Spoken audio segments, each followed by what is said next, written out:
Welcome back, deep divers. One thing I've always found so intriguing is how many people out there, and I know you're out there because you're listening to this, are fascinated by these kind of hidden, mysterious, sometimes even spooky corners of history, Mhm. literature, philosophy, Yeah, religion, you name it. There's something about the unknown, the esoteric that just draws us in. I think you're absolutely right. Humans are curious by nature, and these areas that are a little bit off the beaten path always seem to pique our curiosity even more. Right, like what's over there? What am I not supposed to know? Exactly. And that's kind of what we're all about here on Occult Archives, right? We're pulling back the curtain on some of those subjects that have always kind of been shrouded in mystery and sometimes even a bit of fear. Yeah, and sometimes a bit of misunderstanding too, right? I mean, a lot of these topics that we're talking about are things that have been kind of passed down through whispers and rumors and Yeah. and haven't really been looked at in a clear and objective way. Yeah, exactly. So I think it's our job to kind of bring those out into the light and let people see them for what they really are. And sometimes what they're not, right? Because sometimes the build up, the mystery, the hype is bigger than the thing itself. Right, Yeah. exactly. And sometimes it's even more fascinating than the hype too. Yeah, that's true too. So today we're going down a really deep rabbit hole, a really fascinating path. We're going to be talking about the Kabbalah. Now this is something that I know a lot of you've probably heard of. You've seen it referenced in books and movies. Maybe you've even dabbled in it a little bit yourself. But today we're going to really try to get to the heart of what the Kabbalah is, what it isn't, where it came from, and what it might mean for us today. Yeah, and what's really great about the Kabbalah is that it's not just some ancient, dusty old book that's sitting on a shelf somewhere. It's actually a living tradition. It's something that people are still studying and practicing today, and it's really relevant to a lot of the things that we're grappling with in the modern world. Absolutely. So where do we even begin with something like this? I mean, we've got literally thousands of years of history and philosophy and mysticism to contend with. Where's a good starting point? Well, I think a good place to start is actually by talking about what the Kabbalah is not. Mm. Because there's a lot of misconceptions out there about what it is. Yeah, Some people think that it's some kind of magic or sorcery or something like that's that. right. But really it's not. It's really a system of Jewish mysticism. It's a way of understanding the nature of God and the universe and our place in it. Okay. So it's a Jewish mystical tradition. And it's about understanding God, the universe, our place in it, but where did it come from? I mean, is it something that's like written down in the Torah or the Talmud? Well, that's a good question, and the Ah. answer is it's complicated. The origins of the Kabbalah are actually quite mysterious. Yes. We don't really know for sure where it came from or when it first emerged. But what we do know is that it's been around for a very long time, and the earliest written texts that we have that are explicitly Kabbalistic date back to the Middle Ages. The Middle Ages. Okay, so we're talking about like, 1000 AD, 1200 AD. Yes, something like that. So fairly recent in the grand scheme of things. Right, well, recent compared to, ancient Egypt or something like that. Right. But still, over 1,000 years old. Yeah, that's true. So we've got these medieval texts. Right. But what about before that? I mean, was it just being passed down orally or what? Well, that's what a lot of scholars believe. They think that the Kabbalah was probably an oral tradition for many centuries before it was ever written down. And there's some evidence to support that. For example, there are references to Kabbalistic ideas in some of the earlier rabbinic writings. Hmm. Um, but it's hard to say for sure because we don't have any written texts from that period. Right. So it's kind of like a secret society almost, where they're passing down these secret teachings from generation to generation. Yeah, in a way it was. It wasn't something that was widely known or practiced. It was really something that was kind of kept within certain circles of initiates. Okay. And so then sometime in the Middle Ages, these teachings start to be written down. Right. And what are some of the key texts that we have from that period? Well, one of the most important texts is called the Sefer Yetzirah, which means the Book of Formation. And this book is really about the creation of the universe. It talks about how God created the world using the 22 letters of the Hebrew alphabet. Oh, wow. Okay. So it's like a mystical understanding of language and creation. Exactly. And the letters are not just, letters that you use to write words. They're actually seen as forces, as powers that God used to create the world. Okay, that's really fascinating. So letters have power, words have power in this system. Right, exactly. Okay. And what about other texts? Well, another really important text is the Zohar, which means the Book of Splendor. And this is a much larger work than the Sefer Yetzir. It's actually a collection of different treatises on all sorts of different Kabalistic topics.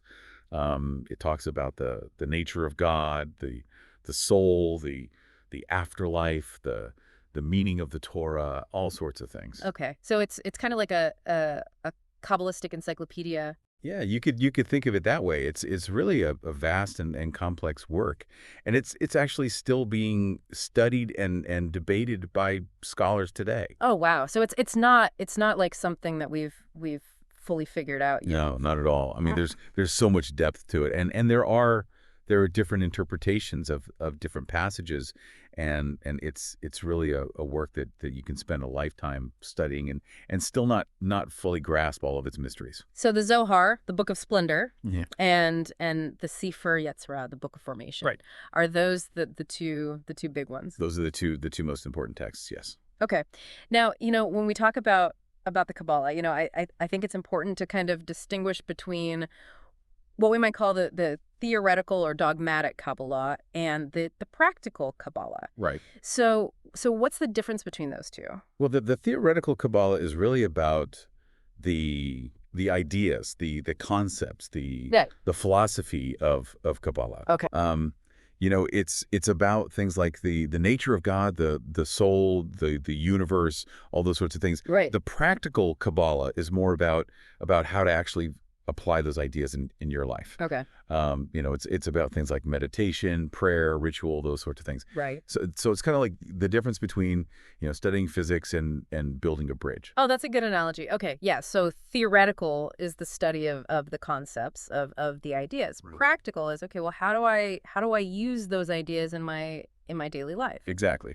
Okay. All right, that makes sense. So let's talk a little bit about the theoretical Kabbalah. What are some of the key concepts there? Well, one of the most important concepts in Kabbalah is the idea of the 10 Sephirot. Yeah.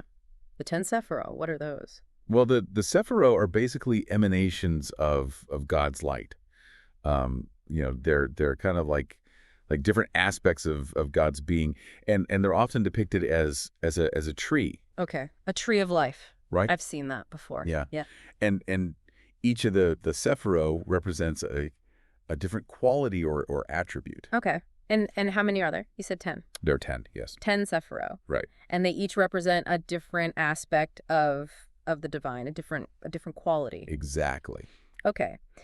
And so how does that help us understand the nature of God? Well, one way to think about it is that God is so vast and so infinite that we can't really comprehend God directly. Right. So the Sephirot are kind of like lenses that we can use to kind of focus our understanding of God. Okay. They're kind of like different ways of seeing God. Right. So it's kind of like facets of a diamond. Yeah, that's a good analogy. Where you've got this one kind of central, source of light and brilliance. Right. But it refracts out into all these different colors and expressions. Yeah. Okay. All right. That's helpful. So the 10 Sephirot are emanations of the divine light. Right. Different aspects of God's being. Right. And they're depicted as a tree of life. Right. Okay. Now, another concept that I've always found really intriguing is the idea of reincarnation in Kabbalah. Yeah. So what's the Kabbalistic understanding of reincarnation? Is it the same as what you might find in Hinduism or Buddhism? Well, it's similar in some ways, but also different. In Kabbalah, reincarnation is seen as a process of purification. Okay. The soul is kind of like a rough diamond. Oh, okay. And it needs to go through a process of being cut and polished in order to reach full potential. Okay. So we come into this world kind of rough around the edges, and through our experiences, through our actions, through our interactions with others, we're kind of being polished and refined. Exactly. And that process can take multiple lifetimes. Right. And the goal is to eventually reach a point where the soul is pure enough to reunite with God. To reunite with the divine source. Right. Okay, so it's not just about coming back over and over again. Right. It's about a process of growth and purification. Exactly. Okay. Now, one of the things that I think a lot of people find kind of confusing about Kabbalah is all the symbolism. Yeah. There's all these different symbols and diagrams and things like that. Yeah. So what's the deal with all that? Well, the symbolism is really important in Kabbalah. It's a way of expressing ideas that are really difficult to put into words. Okay. It's kind of like using a metaphor or an analogy. Right. You're trying to get at something that's really deep and profound, but it's hard to express it directly. All right. So you use symbols to kind of point towards it. Okay. And one of the most important symbols in Kabbalah is the tree of life, which we talked about earlier. Okay. Yeah. And this symbol is really a map of the cosmos. It shows the different levels of reality and how they're all interconnected. Okay. And it's also a map of the human being. Exactly, because in Kabbalah, the human being is seen as a microcosm of the macrocosm. Okay, so as above, so below. Exactly. Yeah. So the same patterns that you see in the universe, you also see in the human being. Right. Okay. Now, we've talked a lot about the theoretical Kabbalah. Right. Let's talk a little bit about the practical Kabbalah. Sweet. What are some of the things that people actually do in the practical Kabbalah? Well, one of the most common practices is meditation. And there are all sorts of different types of meditation in Kabbalah. Some of them are very, very simple and some of them are more complex. But the basic idea is to quiet the mind and to focus on the divine. Okay. So to kind of like still the chatter of the mind. Right. And connect with something greater. Exactly. Okay. And what about other practices? Well, another common practice is the use of amulets and talismans. Okay. Amulets and talismans. What are those? Well, an amulet is basically an object that's believed to have magical powers. Okay. It could be something like a piece of jewelry or a stone or something like that. Right. And a talisman is similar, but it's usually more specific. Okay. It's usually created for a specific purpose. Okay. So like if you were going on a journey or you were trying to attract love or you were trying to ward off evil or something like that. Yeah. You might create a talisman or find an amulet that would help you with that specific goal. Right. Okay. And how do these amulets and talismans work? Is it just like, the power of suggestion, or is there something more to it? Well, that's a good question. And I think there are different perspectives on that. Some people believe that amulets and talismans work because of the power of the symbols that they contain. Okay. They believe that the symbols are kind of like conduits for divine energy. Okay. And other people believe that it's more about the intention of the person who's using the amulet or talisman. Okay, so it's like a focus for their will or their desire. Exactly. Okay. All right. That's interesting. So meditation, amulets, talismans. Right. Any other kind of practical Kabbalah practices that we should know about? Well, there's also prayer. And prayer is very important in Kabbalah.